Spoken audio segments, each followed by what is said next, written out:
Hello students, welcome to my channel Study Simplicity. अब next हम देखते हैं कि जो ट्रैकिया है, ट्रैकिया के आगे जो है वो कौन से फर्दर स्ट्रक्चर्स हैं और कहाँ पे जो गैसियस एक्सचेंज का प्रोसेस है वो होता है। नेक्स्ट जो हमारे पास है वो है ट्रैकिया। ट्रैकिया जो है वो हमारे पास मौजूद है, जिसके अंदर सी शेप्ड कार्टिलेजिनस रिंग्स हैं। ट्रैकिया जो है ये 2 ट्यूब्स में डिवाइड होता है। फर्दर ट्रैकिया जो है वो 2 में डिवाइड होगा और इससे बनने वाले जो 2 ट्यूब्स हैं उन्हें हम नाम देंगे ब्रोंकाई का। ये ट्रैकिया है, इसके अंदर C shaped cartilaginous rings. Bronchi के अंदर भी इसी तरह के सी शेप्ड कार्टिलेजिनस रिंग्स मौजूद होंगे। और ये जो दोनों हमारे पास ब्रोंकाई हैं ये ओपन होंगे लंग्स के अंदर। तो ये आ गया हमारे पास ट्रैकिया। और ट्रैकिया डिवाइड होके क्या बना रहा है जी? ट्रैकिया डिवाइड होके बना रहा है ब्रोंकाई। और ब्रोंकाई एंटर हो रहे हैं बैग लाइक स्ट्रक्चर में, जिस बैग लाइक स्ट्रक्चर को हमने नाम दिया है लंग का। एक को लंग कहेंगे, दोनों जो है हमारे पास ये हैं जी लंग्स। लंग्स के अंदर आपके ब्रोंकाई ओपन हो रहे हैं। अब ये जो ब्रोंकाई है ये मज़ीद शॉर्ट होते जाएंगे, मज़ीद नैरो होते जाएंगे और नैरो होके ये बनाएंगे स्मॉलर ट्यूब्स, जिन्हें नाम देंगे हम ब्रोंक्यूल्स का। तो ये हमारे पास जो है वो बन जाएंगी बहुत सारी ब्रोंक्यूल्स।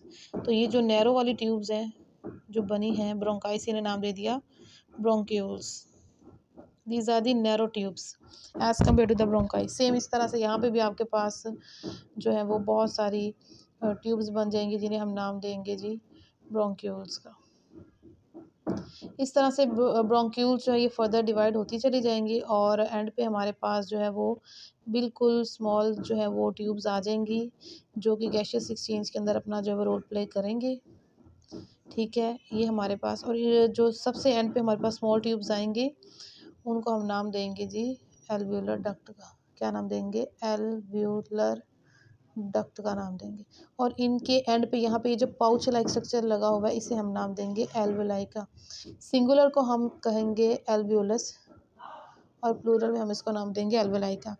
अब ये जो एल्वियोलाई है हमारे पास, ये हमारे पास जो एल्वियोलाई है, अब हम देखते हैं इसके अंदर गैसियस एक्सचेंज कैसे होता है। क्योंकि जो एल्वियोलाई है these are the respiratory surface in the human body. यही वो स्ट्रक्चर्स हैं जहाँ पे ह्यूमन बॉडी के अंदर गैसियस एक्सचेंज होगा। इनके सराउंडिंग में बहुत सारी ब्लड कैपिलरीज होती हैं। स्टूडेंट्स, नेक्स्ट हमारे पास है कि एल्वियोलाई के अंदर गैसियस एक्सचेंज कैसे होता है। ये हमारे पास एक हमने जो है एल्वियोलर सैक बनाया है, इसके सराउंडिंग में बहुत सारी ब्लड कैपिलरीज हैं। अब हम लोगों ने जो है ये देखना है कि किस तरह से जो एल्वियोलाई के अंदर ऑक्सीजन मौजूद है वो ब्लड के अंदर किस तरह से मूव करती है। ये है ब्लड कैपिलरीज। ठीक है, कैपिलरीज होती हैं। कैपिलरी फिलहाल हम यहाँ पे एक ही हमने मेंशन किया तो इसलिए कैपिलरी लिख रहे हैं। अब हमने जब ब्रीदिंग का प्रोसेस पढ़ा था तो ब्रीदिंग में हमने पढ़ा था taking in of air to get oxygen from it and giving out of air to get rid of carbon dioxide is called as breathing. अब ब्रीदिंग के प्रोसेस के ज़रिए हमारी बॉडी के अंदर जाएगी ऑक्सीजन। वो ऑक्सीजन आ गई एल्वियोलाई के अंदर। अब एल्वियोलाई के अंदर ऑक्सीजन की कंसनट्रेशन है हाई, और ये जो ब्लड कैपिलरीज हैं इन ब्लड कैपिलरीज के अंदर ऑक्सीजन की कंसनट्रेशन है लो। क्यों लो है? क्योंकि बॉडी के सेल्स ने डिफरेंट एक्टिविटीज़ के लिए इस ऑक्सीजन को यूज़ कर लिया है। और आपका जो ब्लड है वो लंग्स के पास आया ही इसलिए है ताकि वो ऑक्सीजन को ले सके। कौन सी ऑक्सीजन? जो ब्रीदिंग के प्रोसेस के ज़रिए बॉडी के अंदर आई है। तो यहाँ पे क्योंकि ऑक्सीजन का लेवल हाई है, ब्लड के अंदर ऑक्सीजन का लेवल लो है, तो oxygen will move towards the blood. तो ऑक्सीजन क्या करेगी? यहाँ अपने हाई वाले एरिया से लो वाले एरिया की तरफ मूव करेगी। ऑक्सीजन चली जाएगी ब्लड कैपिलरीज के अंदर, तो ब्लड कैपिलरीज की तरफ ऑक्सीजन मूव करेगी। अब जो ब्लड कैपिलरीज हैं इनके पास है कार्बन डाइऑक्साइड। ये कार्बन डाइऑक्साइड कहाँ से आई है? ये कार्बन डाइऑक्साइड आई है रेस्पिरेशन से। जब सेल्स ने इसको यूज़ किया था फूड को, सेल्स ने यूज़ किया था फूड का ब्रेक डाउन करवाया था, सेल्स ने फूड का ब्रेक डाउन करवाया था, तो उस ब्रेक डाउन के दौरान में बनी थी कार्बन डाइऑक्साइड। तो जो ब्लड है उसके अंदर कार्बन डाइऑक्साइड का लेवल हाई है, तो जो कार्बन डाइऑक्साइड है वो मूव करेगी ब्लड के अंदर अपने हाई वाले एरिया से टुवर्ड्स द एल्वेलाई, क्योंकि एल्वेलाई के अंदर उसकी कंसनट्रेशन लो है। तो ऑक्सीजन मूव करेगी ब्लड कैपिलरीज की तरफ और कार्बन डाइऑक्साइड मूव करेगी एल्वेलाई की तरफ। अब इन दोनों के दरमियान में जो आपकी एल्वेलाई है इसके दरमियान में और ये एल्वेलाई है, इस एल्वेलाई के दरमियान में और आपकी ब्लड कैपिलरीज के दरमियान में एक मेम्ब्रेन होती है यहाँ पे ऐसे, जो मेम्ब्रेन गैसियस एक्सचेंज में अपना रोल प्ले करती है। ये इस मेम्ब्रेन को कहते हैं बेसमेंट मेम्ब्रेन, बेसमेंट मेम्ब्रेन। और जो भी ऑक्सीजन या जो भी कार्बन डाइऑक्साइड मूव करती है टुवर्ड्स द एल्वोलाई और टुवर्ड्स द ब्लड कैपिलरीज, वो पहले इस बेसमेंट मेम्ब्रेन में आएंगे, फिर वहाँ से वो जो है अपने कॉरेस्पॉन्डिंग एरिया तक जो है वो डिफ्यूजन के ज़रिए से मूव करेंगे। तो इस तरह से एल्वोलाई के अंदर गैसियस एक्सचेंज होता है। अब पूरा एज अ होल अगर हम इसको समझें कि ये किस तरह से प्रोसेस हो रहा है, तो सबसे पहले तो आपके जो बॉडी के अंदर ब्लड है जो कि है डीऑक्सीजनेटेड ब्लड, डीऑक्सीजनेटेड ब्लड, वो ब्लड आएगा लंग्स के पास। कौन सा ब्लड आएगा? डीऑक्सीजनेटेड ब्लड, ऐसा ब्लड जिसके अंदर ऑक्सीजन की कमी है, जिसके अंदर ऑक्सीजन कम है, ऑक्सीजन लेस है, ये लंग्स के पास आएगा। लंग्स के पास आया है क्यों? क्योंकि लंग्स के पास ऑक्सीजन मौजूद है। तो लंग्स के पास इस ब्लड को लेकर आएगी आपकी बॉडी के अंदर मौजूद एक आर्टरी। उस आर्टरी का क्या नाम है आप लोगों ने भी बताना है, उसका नाम है पल्मोनरी आर्टरी। तो पल्मोनरी आर्टरी के ज़रिए से आपका जो ब्लड है वो आएगा लंग्स के पास। अब एक आर्टरी जो है वो लंग्स के पास लिए ब्लड। अब बेटा लंग्स के अंदर जो है एल्वेलाई वो तो बहुत ही माइन्यूट स्ट्रक्चर्स हैं, तो ये आर्टरी तो लंग्स के माइन्यूट स्ट्रक्चर्स तक पहुंच के ब्लड को सप्लाई नहीं कर सकती। तो ये आर्टरीज जब लंग्स के अंदर एंटर होती हैं तो मज़ीद छोटी ब्रांचेस में डिवाइड हो जाती है जिन्हें हम कैपिलरीज कहते हैं। और ये कैपिलरीज जो है ये सराउंड करती हैं आपके एल्वेलाई को। एल्वेलाई में से ऑक्सीजन लेने के बाद ये जो आपकी कैपिलरीज हैं ये मज़ीद फर्दर क्या करेंगे, आपस में ज्वाइन होंगी, ये बनाएंगे वेन्यूल्स। इसको ना हम रुके एक दफ़ा, इसको हम एक डायग्राम से समझते हैं। नेक्स्ट हमारे पास है, हमने ये देखना है कि एल्वेलाई के अंदर गैसियस एक्सचेंज जो है वो किस तरह से होता है। ये हमारे पास ट्रैकिया है, ये ट्रैकिया के अंदर सी शेप्ड कार्टिलेजिनस रिंग्स। अब जो ट्रैकिया के अंदर सी शेप्ड कार्टिलेजिनस रिंग्स है, इनका काम ये है कि इन्होंने ट्रैकिया को हमेशा ओपन करके रखना है, ट्रैकिया को कभी भी पिचकने नहीं देना, क्योंकि ट्रैकिया के अंदर से एयर जो है उसकी मूवमेंट के लिए अगर वहाँ पे सी शेप्ड कार्टिलेजिनस रिंग्स नहीं होंगे तो ट्रैकिया पिचक जाएगा।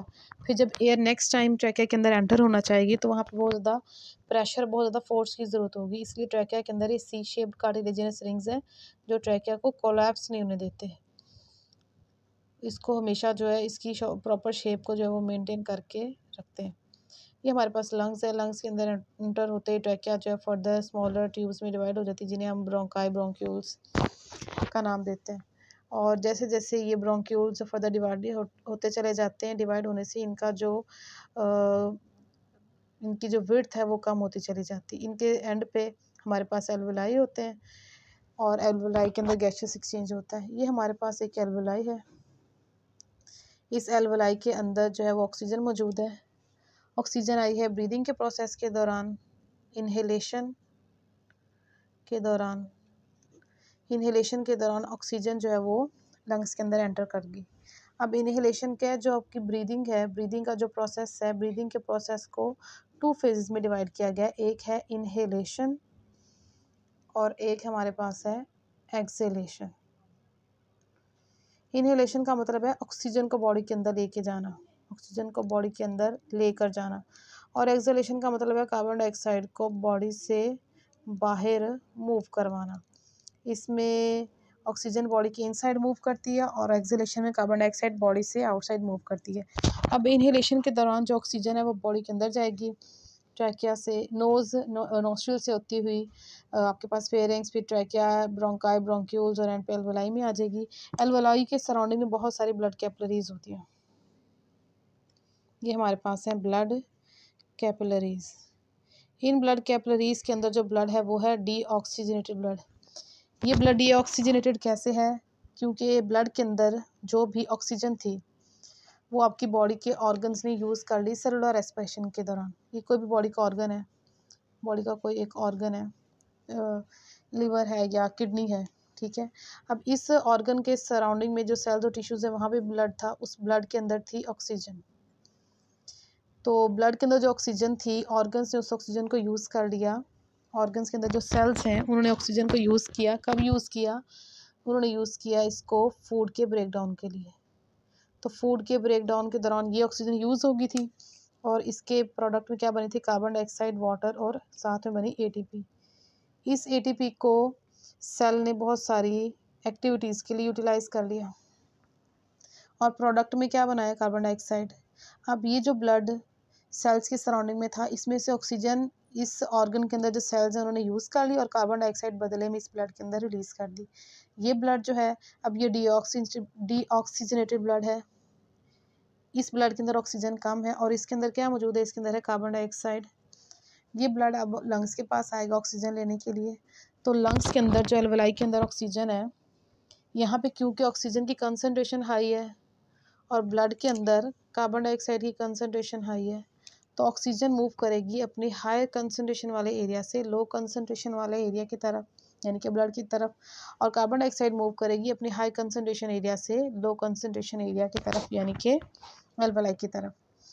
उसके बाद जो ब्लड है, अब ब्लड के अंदर ऑक्सीजन का लेवल जो है वो हाई हो गया है। अब डीऑक्सीजनेटेड ब्लड से ब्लड हो गया ऑक्सीजनेटेड ब्लड और ये ब्लड जाएगा अब हार्ट के पास और हार्ट से फिर ये दोबारा से बॉडी के सेल्स और ऑर्गन्स के पास जाएगा और वहाँ पे उनको ऑक्सीजन की सप्लाई करेगा ताकि वो एनर्जी को गेन कर सके और अपनी एक्टिविटीज़ को परफॉर्म कर सकें।